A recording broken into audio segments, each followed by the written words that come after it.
नमस्कार, आपण पाहत आहात लोक 9 न्यूज मराठी। ब्रह्मपुरीत स्थानिक गुन्हे शाखेची धडाकेबाज कारवाई। चंद्रपूर जिल्ह्यातील ब्रह्मपुरी तालुक्यात स्थानिक गुन्हे शाखा चंद्रपूरने अवैध गौवंश वाहतुकीविरोधात मोठी कारवाई केली आहे। मिळालेल्या गोपनीय माहितीच्या आधारे खरबी टोल प्लाझा येथे नाकाबंदी करत कत्तलीसाठी अवैधरित्या जनावरे घेऊन जाणारे आयशर वाहन पोलिसांनी अडवले।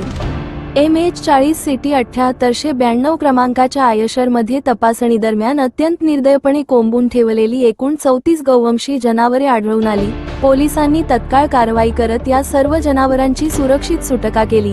या प्रकरणात सरगम गुलाबसिंग धुर्वे रा शिवनी मध्य प्रदेश यास ताब्यात घेण्यात आले असून तौसिफ खान रा नागपूर हा आरोपी फरार आहे।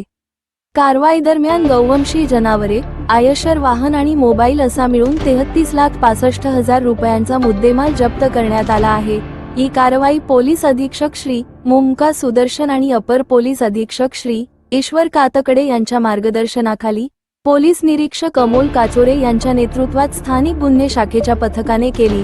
या प्रकरणाचा पुढील तपास ब्रह्मपुरी पोलीस करीत आहेत। अवैध गौवंश तस्करीविरोधातील या कारवाईमुळे तस्करांमध्ये खळबळ उडाली आहे। ब्युरो रिपोर्टर रोशन खानकुरे, लोक 9 न्यूज मराठी।